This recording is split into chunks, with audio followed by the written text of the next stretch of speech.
Praise the Lord, shalom. प्रभु आप सभी को आशीष दे। आज की वीडियो को आप पूरे अंत तक देखिएगा। आप जब इस वीडियो को सुनेंगे, आप अपने जीवन में जो भी चिंता है उससे मुक्त होंगे और कई रास्ते इस वीडियो को सुनने से आपके जीवन में आत्मिक उन्नति और सब प्रकार की आशीष आप अपने जीवन में होते हुए देखेंगे। मैं एक छोटी सी बात आपके सम्मुख रखना चाहूँगा। यदि आप ज़्यादा चिंता करते हैं अपने जीवन में कई सारी बातों को लेकर, तो ध्यान देना, आप इस बात को प्रकट कर रहे हैं कि आपको अपने खुद पर भरोसा है, इसलिए आप चिंता कर रहे हैं। आपने अपनी चिंता प्रभु को नहीं दी है। यदि आपने प्रभु को अपनी चिंता दे दी है, तो भरोसा प्रभु पर जब आपका है और आपने चिंता प्रभु को दे दी है, तो परमेश्वर तब आपके लिए अद्भुत कामों को करेगा, बड़े बड़े मिरेकल करेगा। बाइबल कहती है जब मूसा इजराइलियों को लेके आ रहा था, तो जब लाल समुद्र सामने था, तो लिखा है कि इजराइलियों ने कुड़कुड़ाया, क्योंकि उन्होंने चिंता करी।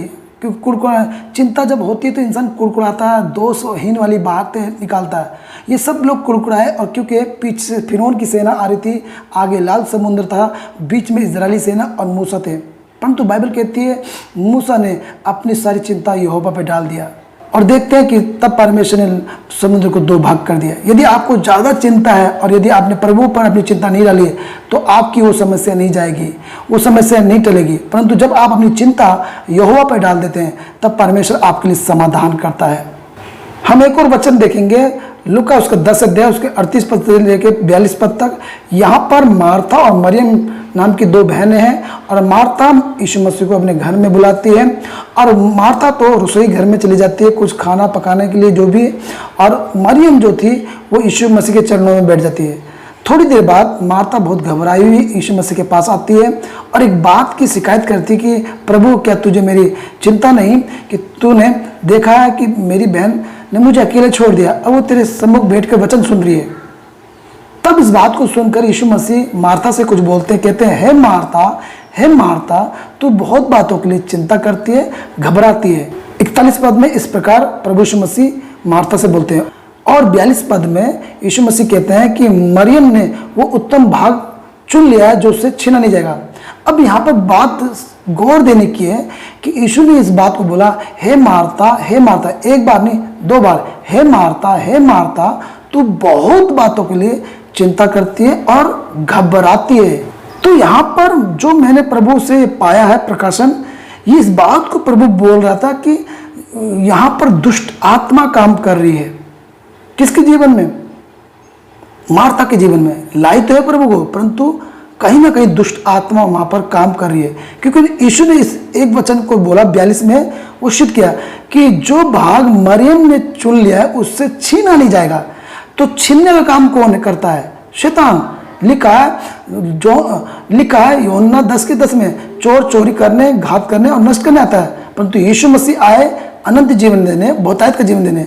तो यहाँ पर छीनने का काम कौन कर रहा है? शैतान, क्योंकि छीनना और चोरी करना शैतान का काम है। तो यीशु ने इस बात को बोला कि जो मरियम ने चुन लिया है भाग, वो छीना नहीं जाएगा। यानी कि चिंता करने के द्वारा हम बहुत सी आशीष को छिनवा बैठते हैं, और छीन के कौन ले जाता है? चुरा के कौन ले जाता है? शैतान। आपकी शांति होगी, आप चिंता कर रहे हैं तो आप चिंता होंगे, तो जो भी शांति होगी परमेश्वर की, जो भी आपके अंदर शांति है वो अशांति में बदल जाएगी। चिंता के कारण स्वास्थ्य बिगड़ जाता है। तो ये सब कौन चुरा रहा है? शैतान। यहाँ पर यीशु मसीह कह रहे थे घबराती है। ध्यान देना, दुष्ट आत्मा किसी के जीवन में लगती है तो वो घबराहट उसके शरीर में पहले चिन्ह होता है, वो व्यक्ति घबराता है।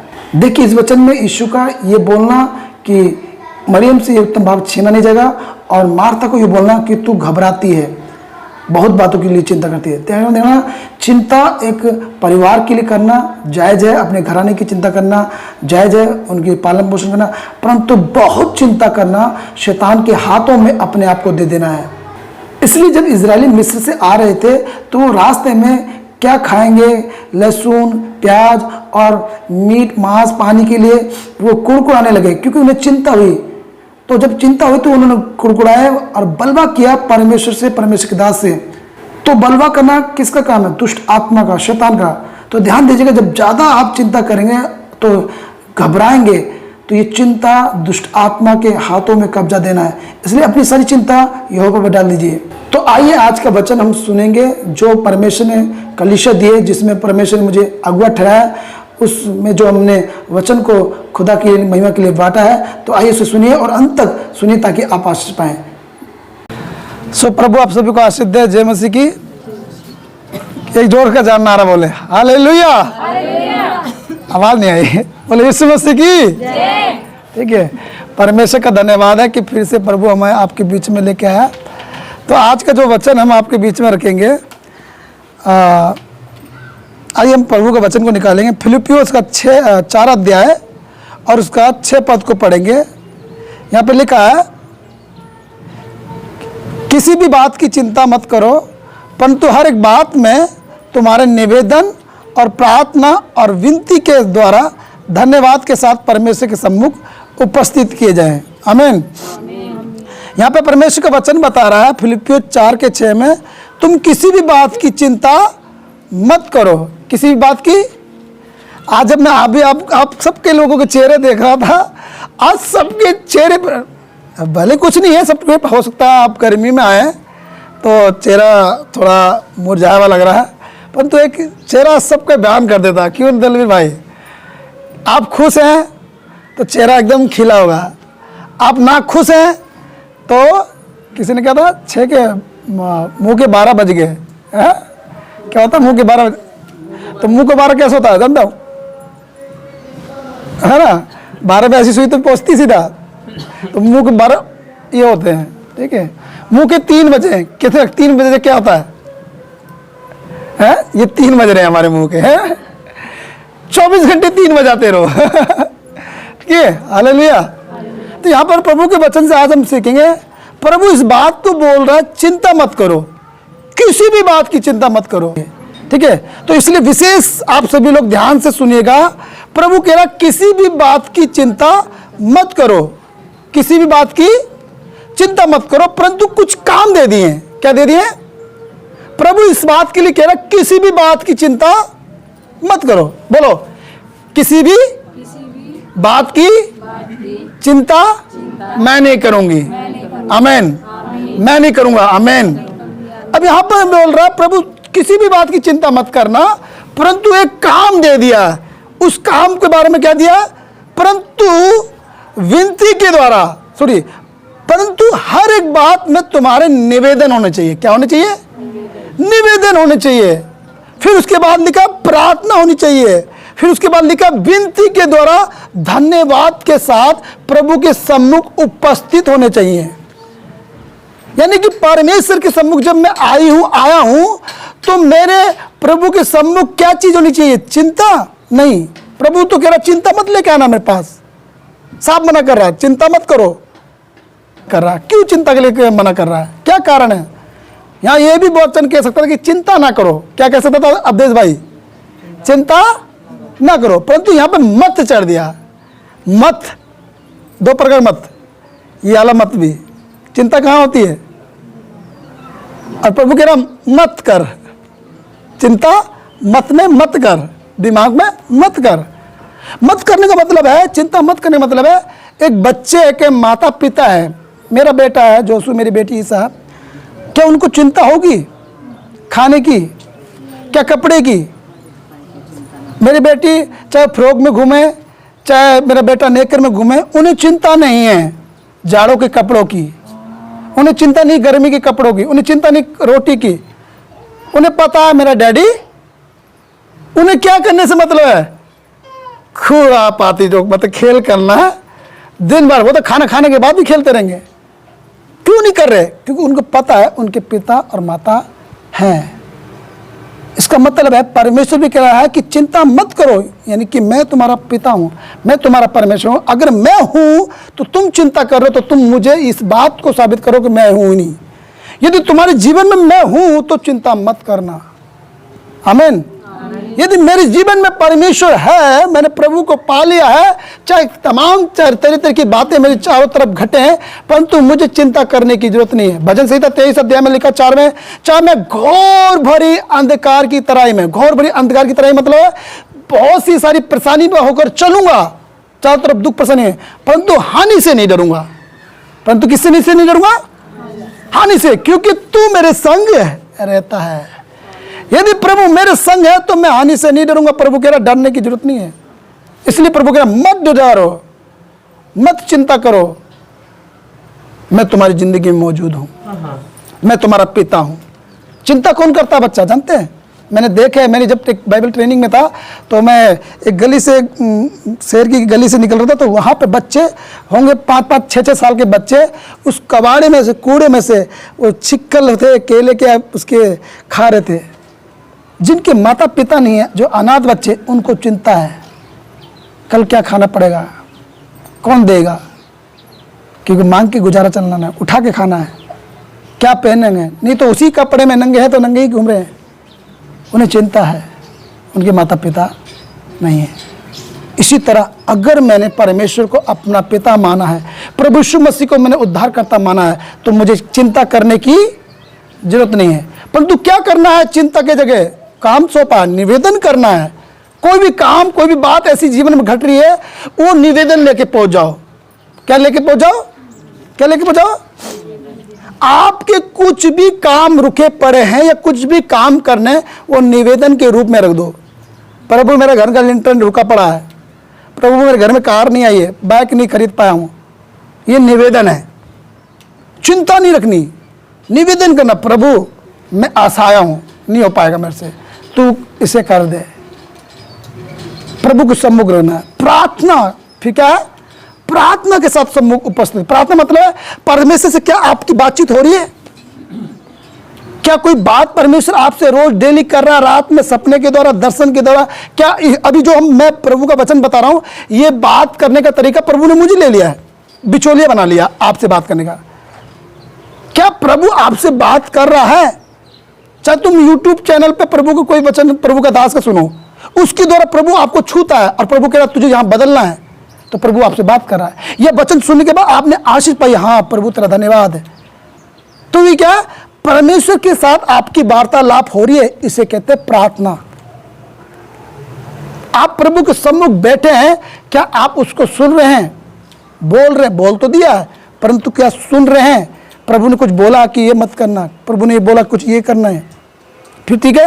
विनती के द्वारा, विनती मतलब है यीशु मसीह, जैसे होता नहीं है, कहीं पे हमारी नहीं चलती है, कोई अगर बड़ा विधायक है, सांसद है, उसके बाद डायरेक्ट मिलने चले जाओगे आप? कोई काम निकलवाना है तो आप क्या करोगे? यार कोई उसका खास बंदा पकड़ोगे। क्या पकड़ोगे? हाँ, सोर्स, जिसे कहते हैं सोर्स कहते हैं, हाँ हिंदी भाषा में सोच कहेंगे, मतलब किसी ऐसे बंदे को पकड़ेंगे जिसके कांटेक्ट उस विधायक से, सांसद ज़्यादा हो, तो हम उसी के पास जाएंगे। यार भाई ज़रा मेरा काम करवा दे यार, रिक्वेस्ट है, विनती है, क्योंकि हमें मालूम है कि ये बंदा उससे बात करेगा। भले मैं एक डायरेक्ट जाऊंगा तो ये मेरी बात नहीं मानेगा क्योंकि ये सांसद है, परंतु इस व्यक्ति के द्वारा वो फट देनी मेरे काम कर देगा। इसी तरह प्रभु यीशु मसीह मरने के 3 दिन बाद जी उठा और पिता के दाहिने ओर बैठ गया। वो आपके लिए और मेरे लिए निरंतर विनती करता है। क्या करता है? विनती करता है हमारे लिए कि पिता ने दया कर, क्षमा कर। हमको किसका नाम लेके मांगना है? विनती करनी है, प्रभु यीशु के नाम से विनती करनी है। यीशु ने कहा अब तक तुमने मेरे नाम से नहीं मांगा, यदि तुम मेरे नाम से मांगो तो पिता तुम्हें वो देगा। पिता क्या देगा? वो सब कुछ देगा। बाइबल में साफ लिखा, परमेश्वर सुख की सारी बातें देता है। सुख देने में परमेश्वर पीछे नहीं है, परंतु हमारा तरीका क्या है? हम प्रभु के सम्मुख कैसे जा रहे हैं? उपस्थिति। हम जब शादी में जाते हैं कैसे जाते हैं बताइए? बहुत अच्छे से बन ठन के, बहने तो 6-6 घंटे लगा देते होंगे, 4-4 घंटे लगा देते हैं। देखिए बहनें हंस रही हैं, 4-4 घंटे लगते हैं। एक दुल्हन तैयार करने में पूरी बारात निकल जाएगी, दूल्हा परेशान, दुल्हा आया ही नहीं, मेकअप से नहीं हटे। सोच एक कहीं शादी पार्टी में जो जा रहा है इंसान तो कितना बन ठन के जाता है। तो सोचो प्रभु के सम्मुख हम जब जाते हैं, क्या हम निवेदन लेके जा रहे हैं? हाय रे हाय, मेरा तो ये हो गया, तिलाना ढमकाना हो गया। ये क्या है? चिंता है। निवेदन बोल रहे हैं। क्या बोल रहे हैं? निवेदन। मेरा ये काम नहीं हुआ। आपने पापा से, पिता से कैसे बोलते हैं? मैं तो, मेरा बेटा ऑर्डर, अभी जाऊंगा घर को, फोन गया, हेलो डैडी, पापा, हाँ केले ले आना, खाएंगे। और ये ले आना स्ट्रॉबेरी, पता है क्या क्या बोलते रहता है, ऑर्डर देता है। हमें भी पिता को हैं, हम उसकी संतान है, तो हमें निवेदन देने हैं, पापा जी ये काम है, पिताजी ये कार्य है, ये मेरा एक जीवन में ये काम नहीं हुआ, कुछ आत्मीय जीवन के लिए भी मांगना है, मेरे विश्वास को बढ़ाइए पिताजी, निवेदन है मेरा। ठीक है, प्रार्थना में वार्तालाप होनी चाहिए, प्रभु से बातचीत हो रही है, कुछ प्रभु को सुन रहे हैं, विनती के द्वारा, यानी कि यीशु मसीह के जरिए आप प्रार्थना भी कीजिए। यीशु, मैं जानता हूं कि तेरे जैसा मैं नहीं हूं, परंतु मैं बनना चाहता हूं, पवित्र आत्मा मुझे बना यीशु के जैसा, यीशु के स्वभाव जैसा। यीशु मसीह के नाम से पिता मैं मांगता हूं, मेरे अंदर लियाकत खूबी नहीं है, परंतु यीशु के नाम से तू पिता दे देगा मेरे जीवन पे, ये बख्श, ये दे। फिर लिखा धन्यवाद के साथ क्या उपस्थित करने, ये सारी बातें। धन्यवाद का मतलब जानते हैं, कुछ चीजों की शुक्रगुजारिश की। अभी जैसे भाई गवाही के लिए नहीं आए, कोई बात नहीं, भले उन्होंने जिस दिन ये भविष्यवाणी पूरी होती तो तुरंत मुझे फ़ोन किया, भैया जय मसीह की। मैंने हाँ भैया ऐसी बात हो गई, निकाल दिया, फेंक दिया उसको, केस खत्म हमारा। तो उसने तुरंत मेरे को ये गवाही बताई। शुक्रगुजारिश करना, क्या करना, जो भी आपकी जिंदगी में अच्छा हुआ है, जो भी परमेश्वर ने आपके जीवन में ऐसे काम करे हों जो आपसे नहीं हो पाते थे या हो गए, प्रभु की दुआ से परमेश्वर ने किया है, उन चीज़ों के लिए शुक्रगुजारिश करना, उसका धन्यवाद करना, उसकी बड़ाई करना, प्रशंसा करना, थैंक्स बोलना, धन्यवाद देना। मैं जब किसी को गाड़ी पे बैठाता हूँ तो व्यक्ति उतरने के बाद हर कोई कहता है कि थैंक्स तो बोलेगा, अब बोलना पड़ता है।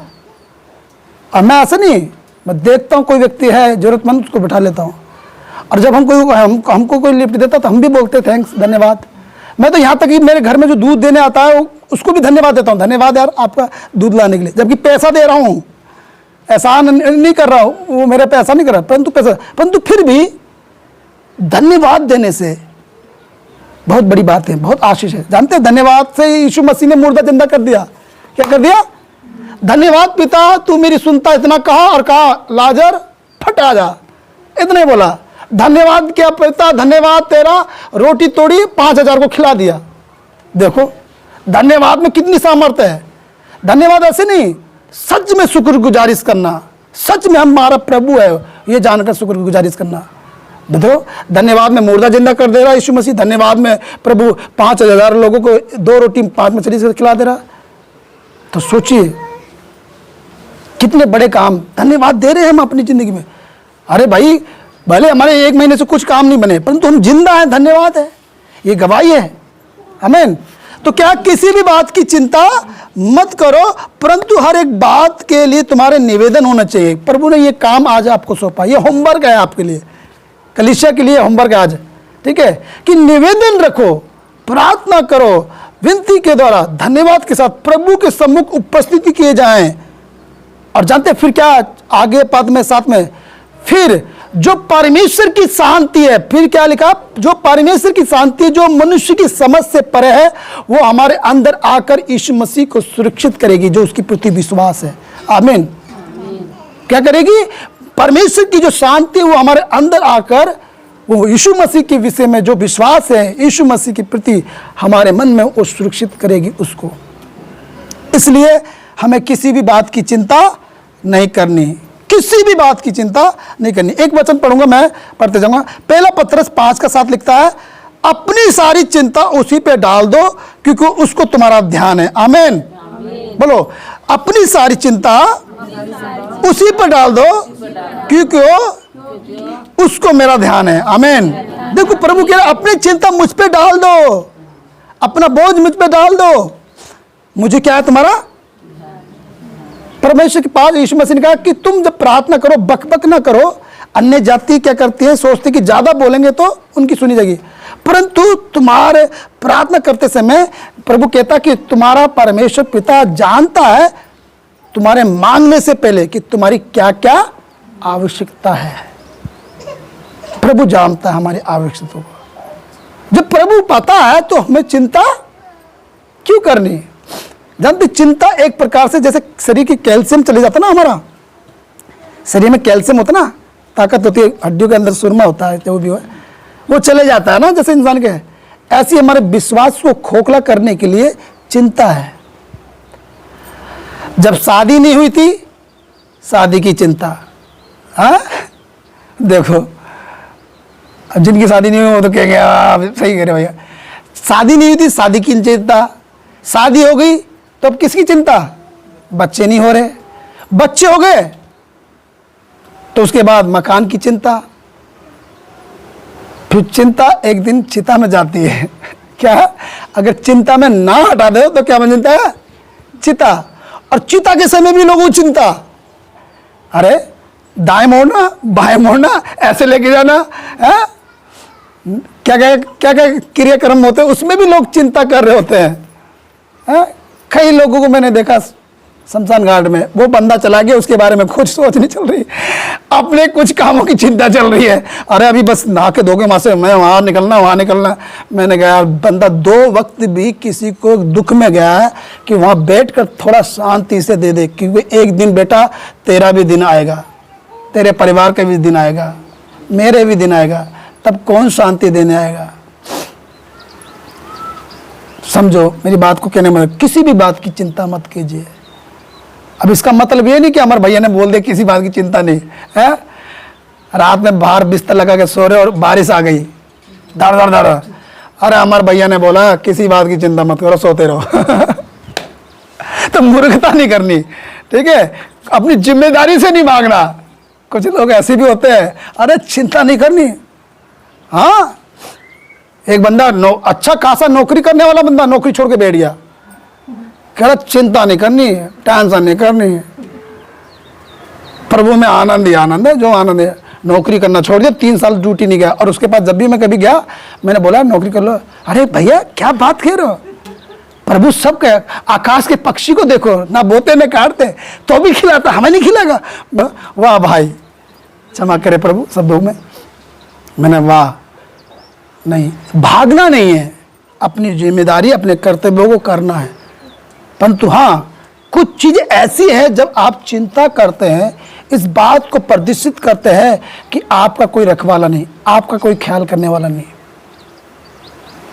आइए एक वचन में हम और देखेंगे, और भजन संहिता 55 के 22 में लिखा, अपना बोझ यहोवा पर डाल दे वो तुझे संभालेगा। देखो तो कितना बच्चा, अपना बोझ किस पे डाल दे, यहोवा पर डाल दे, वह तुझको संभालेगा। किसको संभालेगा, हमको संभालेगा। क्या लिखा, वो धर्मी को कभी टलने नहीं देगा। आमीन। कह रहा धर्मी को टलने नहीं दूंगा, वादा है परमेश्वर का, एक कमेंडमेंट है अपनी परमेश्वर लोगों से। कह रहा कि तुम अपना बोझ मुझ पे डाल दो और मैं तुमको संभालूंगा, क्योंकि प्रभु कहता मैं धर्मी को कभी टलने नहीं दूंगा। धर्मी लोग कौन है, आप और मैं। सच में आप और मैं है धर्मी लोग, जिनके उद्धार प्राप्त हो चुका, जिनको पापों की क्षमा मिल गई, जिन्होंने यीशु को सच्चे हृदय से ग्रहण कर लिया, वो धर्मी की कैटेगरी में आते हैं। कह रहा मैं धर्मी को टलने नहीं दूं, जो प्रभु के वचन के अनुसार खरा जीवन जीते हैं, प्रभु के वचन के मार्ग में चलते हैं। प्रभु कह रहा मैं टलने नहीं दूंगा। टलने का मतलब जानते हैं, फिसलने नहीं दूंगा।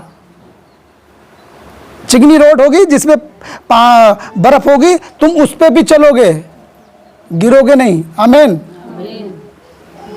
बोलो यीशु मसीह की। नीति वचन 16 के 3 में लिखा, अपने कामों को यहोवा पर डाल दे, इससे तेरी कल्पनाएं सिद्ध होंगी।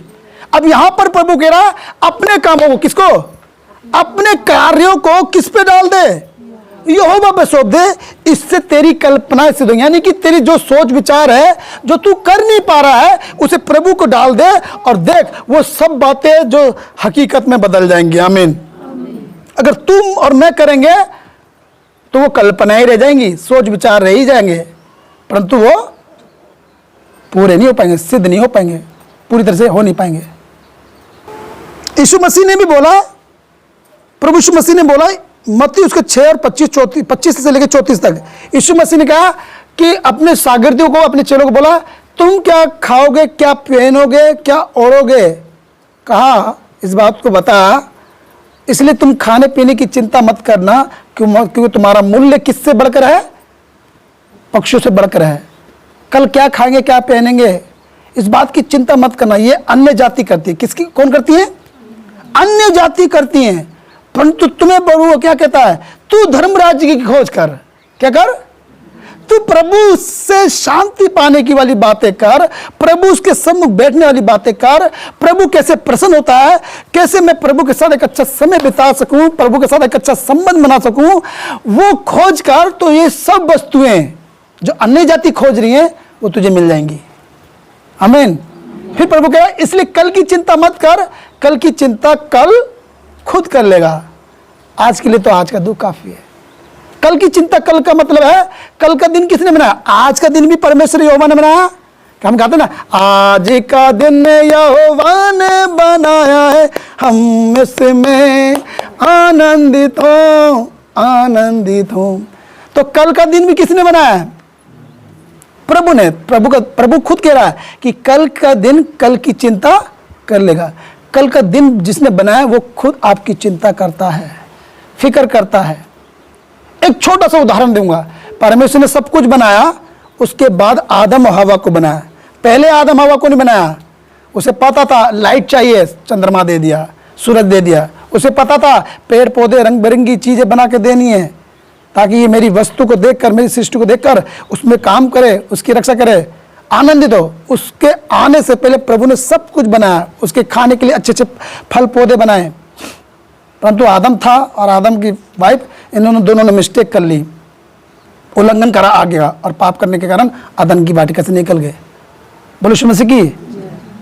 परमेश्वर का नियम है, जब बच्चा माँ के गर्भ में आता है ना, अभी 9 महीने नहीं होंगे, माँ के सीने में उसकी खुराक बच्चे की आ जाती है। खुदा को चिंता है कि जिस आत्मा को मैं भेज रहा हूं, अब वो शरीर में जा रहा है, तो उसे पता है कि अब ये आत्मा शरीर में जाएगी, तो शरीर को पालन पोषण करने के लिए मुझे वो खुराक देनी है। तो बहुत सोचो, अब आप, मैं और आप आत्मा से जन्मे हैं, तो क्या परमेश्वर हमारी चिंता नहीं करता है? क्या परमेश्वर हमारा ख्याल नहीं करता है? परंतु प्रभु को जानने के बाद भी मैं चिंता करता हूं, तो फिर ये मूर्खता है। पुराने जमाने में वो डल्लप गाड़ी चलती थी, बैलगाड़ियां चलती थी, 2 बैल आगे, पूरी डल्लप पीछे।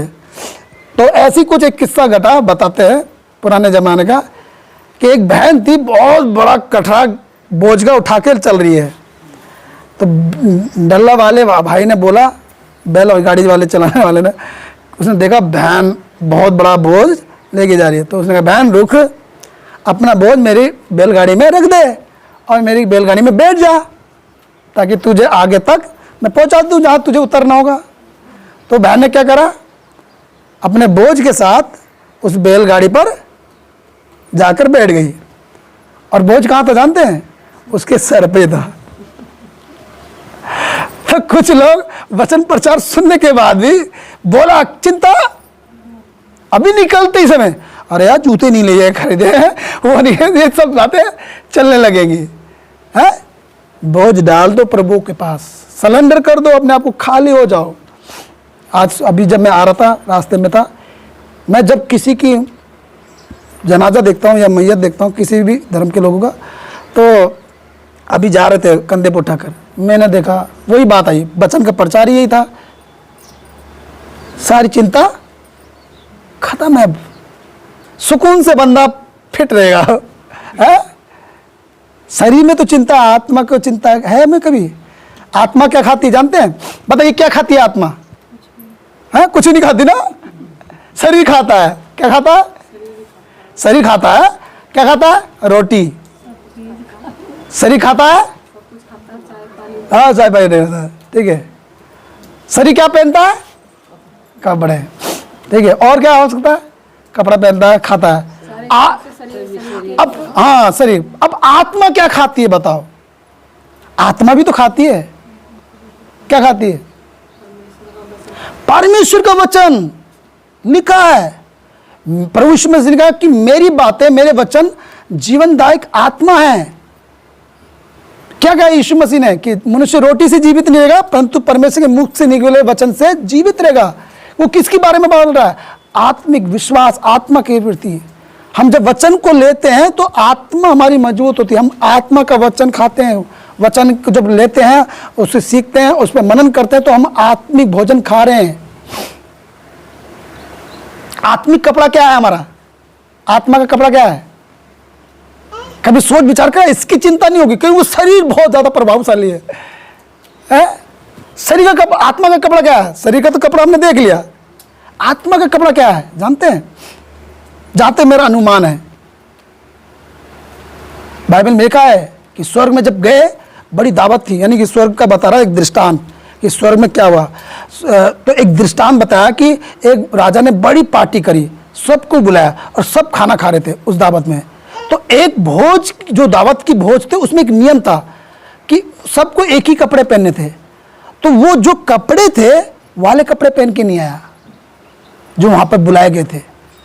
तो वो कहता, उसमें भोजन देने वाला था, तो कहता मालिक के घर के अंदर, कहता तूने भोज के कपड़े नहीं पहने जिस तरह से इनवाइट किया गया था, और तू वो कपड़े नहीं, कह रहा निकल जा अब तू यहाँ से, तू इस भोज के लिए लायक नहीं है।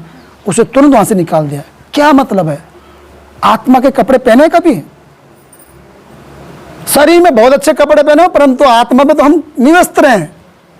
आत्मा के कपड़े जानते क्या है? बाइबल कहती है यीशु मसीह को पहन लो, यीशु मसीह को पहन लो। धार्मिकता हमारे कपड़े हैं।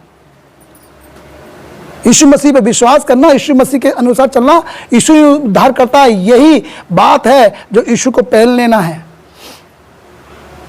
ध्यान रखना, दुष्ट आत्मा क्या कहती है पौलुस से? हम पौलुस को भी जानते हैं। जब वो दुष्ट आत्मा निकाले थे 7 यहूदी के बच्चे, यहूदी के 7 पुत्र थे, इसवा के प्रेरितों के काम 19 अध्याय में जब वो दुष्ट आत्मा निकाले तो झाड़ा फूकी कर रहे थे। तो दुष्ट आत्मा चिल्ला के बोलती है हम पौलुस को भी जानते हैं, सॉरी पौलुस को पहचानते हैं और यीशु को जानते हैं, तुम कौन हो? और जानते उसके बाद बताऊं क्या लिखा बाइबल में 19:15 में?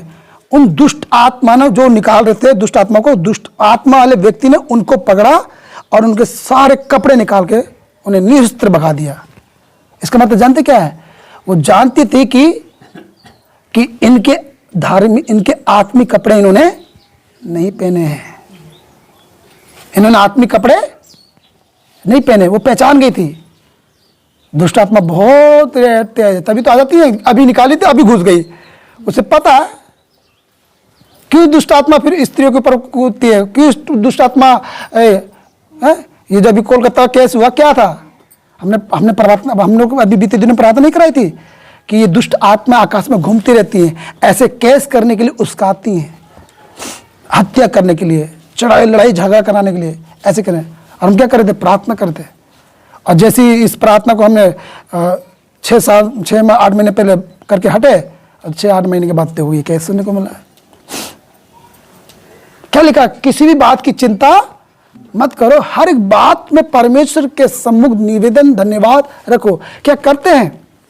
ऐसा करके आज देखो कितना शुरुआत में चिंता की लिस्ट पहुंच जाएगी। क्या होगा? मेरे बच्चों का, मेरे पत्नी का, मेरे पति का, मेरा क्या होगा? अभी जानते हो चिंता क्या पैदा करती है? कोई बता सकता? प्रभु बहुत आशीष देगा और अब मैं आप कुछ गिफ्ट भी दूंगा। बताइए चिंता क्या क्या पैदा करती है? भाई लोगों आप बताओ पीछे से क्या क्या पैदा करती है चिंता? वो भी पैदा करती है बच्चे। क्या क्या बच्चे हैं उसके? हैं? रोग बीमारी है, हैं? बीमारी ठीक है, रोग, टेंशन, हाँ ठीक, बहुत बढ़िया। अब बहने बताओ क्या करती चिंता? बच्चे पैदा करती है, उसके भी बच्चे हैं। लड़ाई झगड़ा करवाती है चिंता। हाँ लड़ाई झगड़ा करवाती है और काम ना करने तो हाँ चिंता हो जाती है। शोभा बहन ने मुंह कर लिया से। अरे आपको नहीं कह रहा, माफ करिए, किसी को दोष लगाने वाली बात नहीं, मेरे घर में भी चिंता थी, होती है, कई बार हो जाता है, कोई बात नहीं। बाइबल में एक ही बार लिखा है कि विशेष अगर चिंता करने वाली बात है तो विशेष चिंता करो अपने मसीह भाइयों की, बस मसीह भाइयों की चिंता करो और किसी की नहीं, विश्वासी भाई बहनों की चिंता करो। तो चिंता क्या क्या पैदा करती जानते हैं? टेंशन। क्या करती है? डिप्रेशन। क्या करती है? Depression, tension. और क्या पैदा करती है? बताइए। क्रोध। चिंता होगी ना, जब कोई बात नहीं हो तो गुस्सा भी। हाँ वो देखो किधर से हाथ आ रहा है, इसका अनुभव कर रखा है आप लोगों ने, इस फील्ड में उतरे हुए हैं आप लोग। है मैं भी बहुत उतर रहा था परंतु अब धीरे धीरे बदल गया हूं। ठीक है, क्या क्या पैदा करते हैं? गुस्सा, क्रोध और डिप्रेशन, निराशा, और क्या क्या क्या कर देती है? चिड़चिड़ापन, और एक बात अविश्वास। क्या लाती है? अविश्वास, अशांति। ये सब चीजें चिंता के साथ हैं। अब करो चिंता आज के बाद है। क्या क्या पैदा करती है? डिप्रेशन, टेंशन, अवसाद, क्रोध, चिड़चिड़ापन, अविश्वास, अशांति, ये सब को पैदा कर देती है तुरंत मिनटों में चिंता। अगर जब ज्यादा हो जाएगी, एक नॉर्मल है, शाम को कोई घर पे सब्जी नहीं है, आप सब्जी को लेके जाना, ये चिंता नहीं है, ये तो है। चिंता तब बन जाती है कि आज पैसा नहीं है और घर में राशन नहीं है, अब कहां से होगा? मेहमान आ रहा है। अब मेहमान और उसमें मेहमान आ गए और जले पे नमक। अब फोन करूं, हाँ करूं या ना करूं? परंतु कैसे बना के खा- हाँ, तो ये चिंता नहीं है, ये तो खैर प्रभु, ये बन जाती है चिंता। परंतु यहीं पे तो आप कहीं ना कहीं से रास्ते खुल जाते हैं, नहीं खुल जाते? हो जाता नहीं हो जाता? सब कुछ हो जाता है। तो सोचिए, अगर ये सारी बातें होने के बाद भी अगर आप ऐसा करेंगे तो सोचिए कैसा होगा। ठीक है, इसलिए किसी भी बात की चिंता मत करो, परंतु हर एक बात में तुम्हारे चिंता, निवेदन और धन्यवाद हो। एक वचन पढ़ेंगे अय्यूब की जिंदगी से, मैं मुंह जवानी बता रहा हूं ताकि आप अच्छे से समझाएं, क्योंकि आप लोगों ने सबने बाइबल पढ़ी है।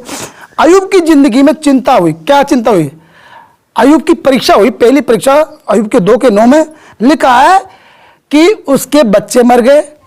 सोचिए, कल ही की बात थी, एक बहन की भैंस खराब तबीयत का, उसको दूध नहीं निकल रहा 4 दिन से, तो चिंता थी। मैंने कहा मर जाए तो मर जाने दे, परंतु प्रभु तुझे और दूसरी भैंस दे देगा, परंतु तू गलत रास्ता मत पकड़। कुछ झाड़ फूकी वाला बोलने लगी थी, मैंने डांटा, मैंने कहा मर रही तो मरने दे, पर 50,000 की नुकसान होगी, परंतु तू अपना ईमान तो मत बेच। एकदम घबरा गई, थोड़ा उत्साहित करा तो फिर कहिए हाँ ठीक है भैया, फिर टेंशन नहीं लिया।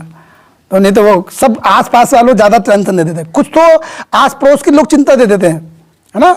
बीमारी थोड़ी सी थी, अरे फिलाना तो इस बीमारी में चला गया ऊपर, बंदे के अंदर बच्ची को सी सांस भी होगी वो उसी से भी निकाल लेगा।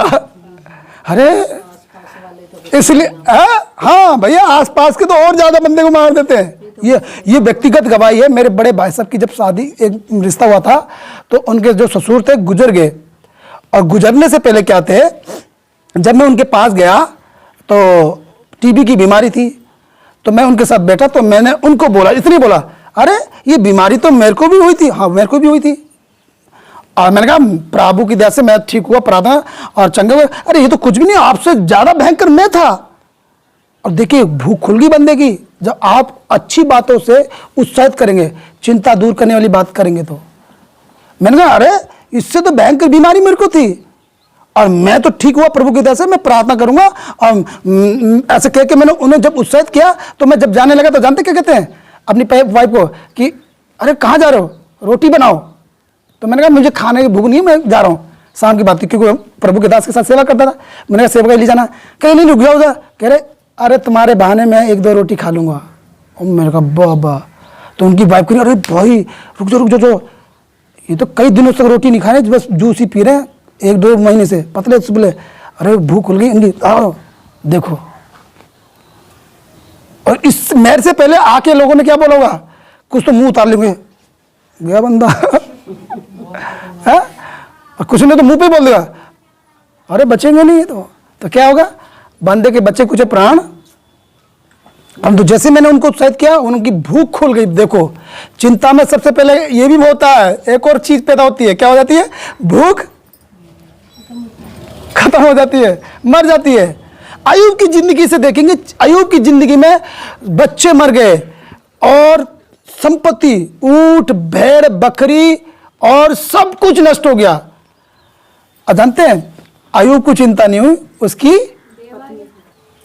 ठीक है, किसको चिंता हुई है, पत्नी को। क्या चिंता हुई, कहती है बच्चे मर गए, भेड़ बकरियां गई, 5-5 हजार संपत्ति थी हमारी, 5 हजार भेड़ बकरियां गई, ऊंट 8 हजार के चले गए, 2 हजार ये चला गया, हाँ, और जो घर मकान था वो भी गिर गया, बेटे सब दामाद सब मर गए, बचा कुछ नहीं। तो अब डिप्रेशन में आ गई, कौन आ गई, चिंता में आ गई। चलो अभी ये था, उसके बाद लिखा अय्यूब के 2:10 में, अय्यूब के ऊपर दूसरी परीक्षा ये पड़ गई कि जो अभी मंकी फोक्स आया ना बीमारी, ये मंकी पॉक्स अय्यूब पे आ चुका है। अब आ गया मंकी पॉक्स किसके ऊपर? अय्यूब के ऊपर। मोटे मोटे दाने, वो पूरा मुंह भर गया। पहले जो पति हैंडसम लगता था, अब पत्नी को क्या लग रहा है? बदसूरत। अब इसकी ज्यादा अब सहन से बाहर था। अब अय्यूब की पत्नी आती है मुंह के सामने, क्या तू अभी भी खराई में बना रहेगा? अभी भी विश्वास करेगा? कहती है निंदा कर। किसकी? देखो डिप्रेशन में आ गई ना बेचारी, पति संपत्ति चला गई, सब कुछ चला गया, बचा कुछ अब पति है वो भी बदसूरत हो गया और वो भी मरने की नौबत में आ गया। अब उसने सोचा कि मेरा क्या होगा, और फिर गुस्सा इस बात का कि अभी भी प्रार्थना में, विश्वास में है। देखो है? इतना तो कर चुकी कि उतना डिप्रेशन सह चुकी, वो भी इस बारे की उसकी पत्नी थी। किसकी? अय्यूब की। अगर किसी और की पत्नी होती तो चल बसी होती। एक धार्मिक की पत्नी अगर प्रभु पे वचन पे विश्वास करती होगी तो वो बहुत सामर्थ्य होगी। इसने देखा पति बीमार है, मरने की कगार पे, और क्या कहती है? निंदा कर। किसकी? परमेश्वर की। चिंता का होगी, डिप्रेशन हो गया, निंदा कर। फिर उसके बाद क्या कहती है? सुनिए सुनिए, अब देखिए, कहती है अगर तू निंदा नहीं करता है तो तुम जैसा मर तो मर जा, मर तो मर जा। अब किसकी निंदा करी इसने? उसने देखा ये तो मानने वाला नहीं, ये तो कट्टर हो गया। किसका? ये तो प्रभु को मानेगा। उसने प्रभु की निंदा नहीं कर रहा। अब कहती है तेरी मैं निंदा करती हूं, मर रहा तो मर, मैं तो चली अपनी मायके। किसकी निंदा करी? अब प्रभु के दास की, अपने पति की निंदा करी। अब परंतु अय्यूब को देखो 2:10 में कहता तू एक मूढ़ स्त्री की सी बातें करती है। अय्यूब ने अब अय्यूब ने क्या कहा कि क्या हम जो परमेश्वर से सुख लेते हैं क्या दुख ना लें? अब यहां पे दोष नहीं लगाया। देखो ये दूसरे आदम और दूसरी हवा आ गई। क्या आ गई? पहले आदम और हवा ने क्या किया था? जब पाप किया तो एक दूसरे पर दोष लगाया कि मैंने, उसने खिला दिया सांप ने, और आदम कहता है मुझे स्त्री ने खिला दिया। यहां पर पत्नी ने दोष दिया कि तू मरता तो मर जा, निंदा नहीं करता, मैं तेरी निंदा करती हूं।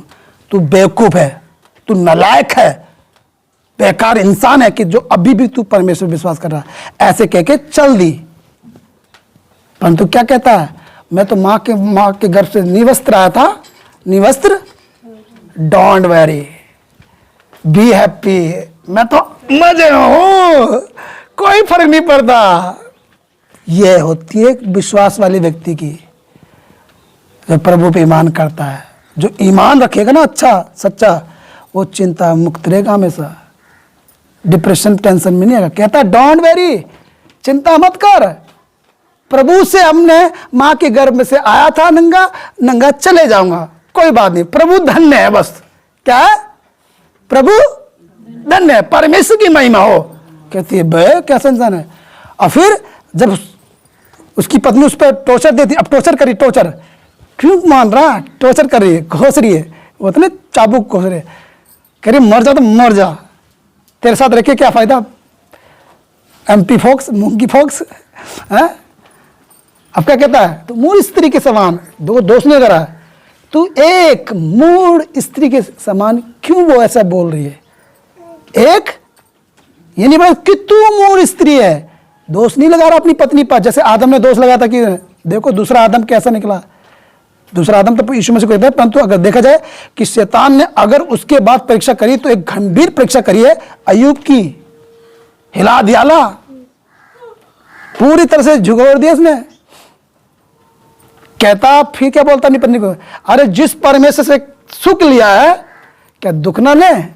डोंट वेरी, चिंता मत कर, सुख लिया तो दुख भी ले लेंगे। ऐसे कहकर अपनी पत्नी को शांत करा देता है। सोचिए प्रभु यहां पर देखो अय्यूब किस तरह से बोल रहा है।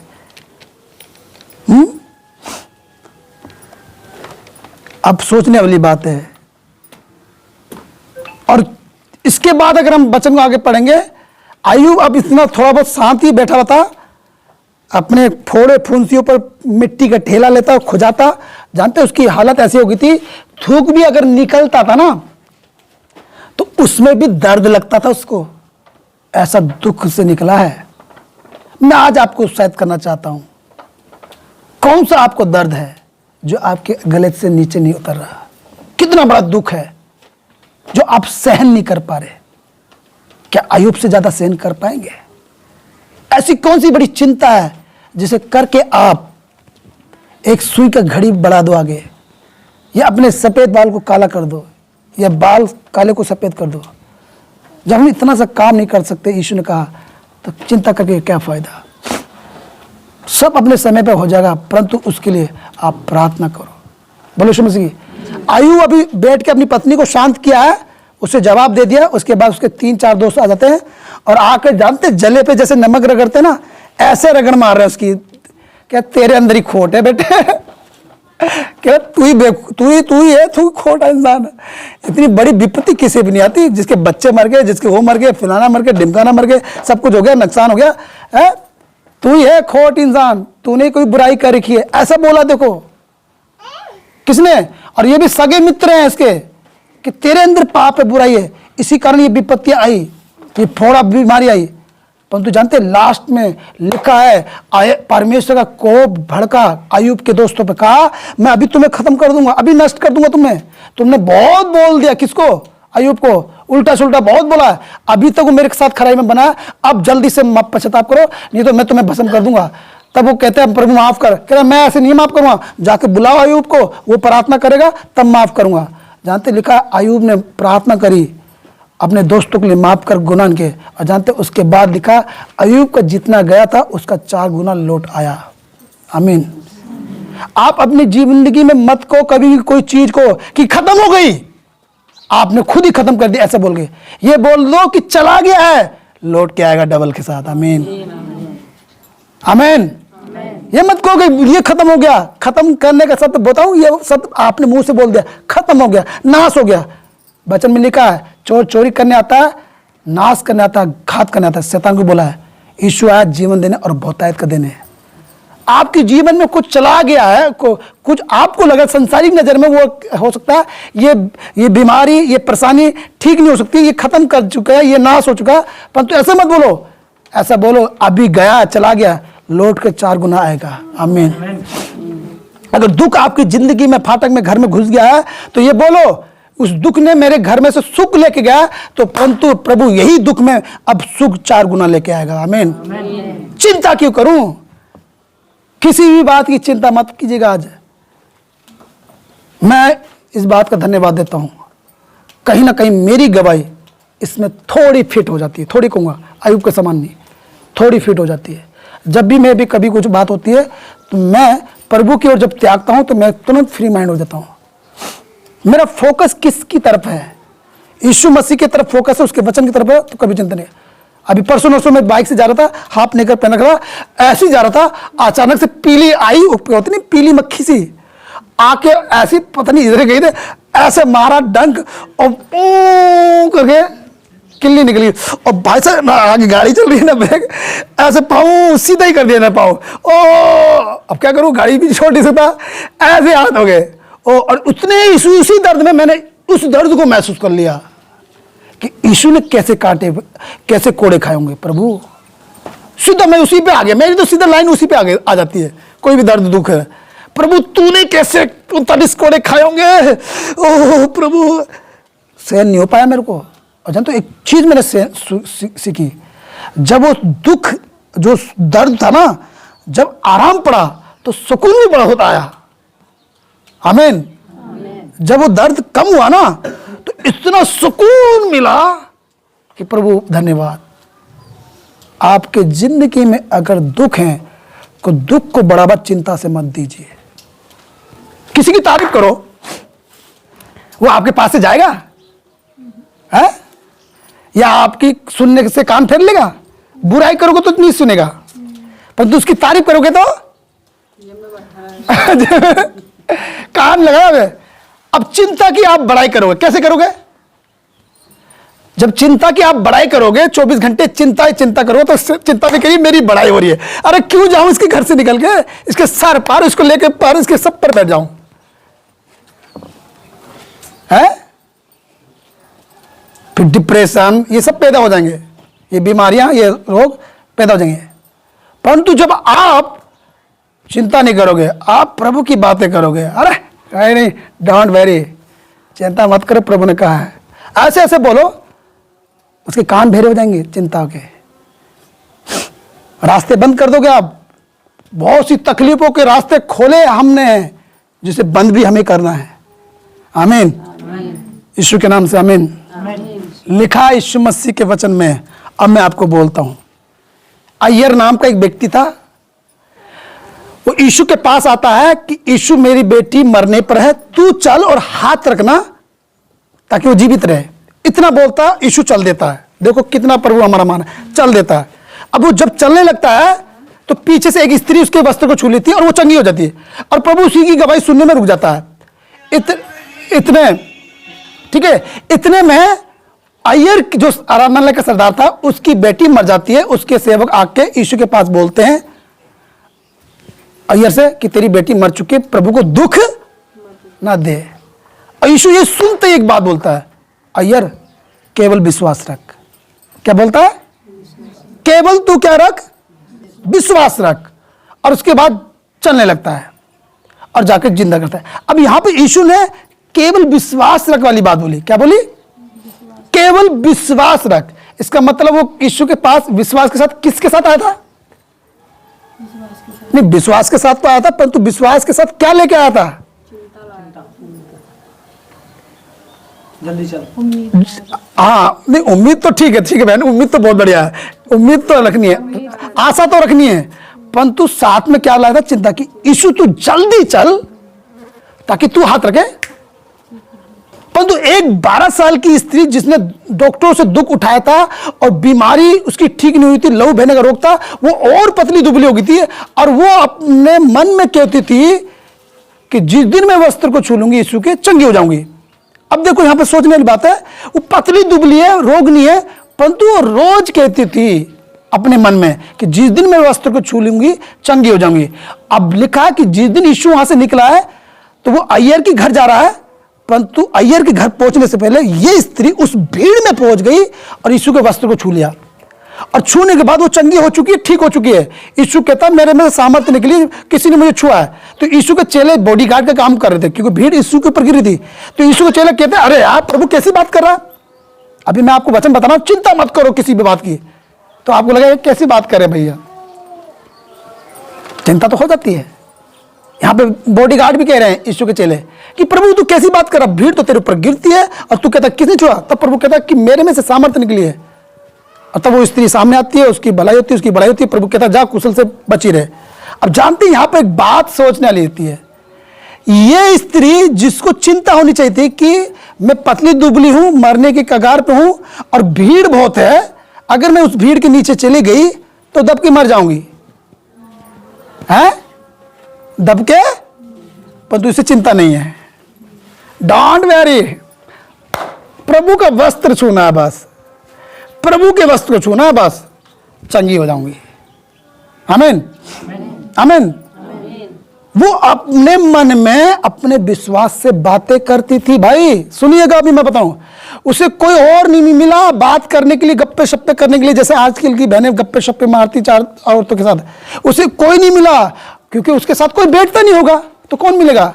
वो अपने ही मन से बातें करती थी विश्वास से कि हे विश्वास सुन, जिस दिन तू छुएगा शरीर को चंगा कर देगा। आमीन। क्या आज आप अपने विश्वास से बातें करते हैं? ये चिंता ही आपके विश्वास से बातें करती है। ध्यान देना, आपके विश्वास से टक्कर लेने के लिए चिंता आती है, और आपके विश्वास से आप क्या बातें करते हैं वचन के थ्रू? क्या ये बोलते हैं ए चिंता मत कर, यीशु मसीह में सब कुछ संभव है। आमीन।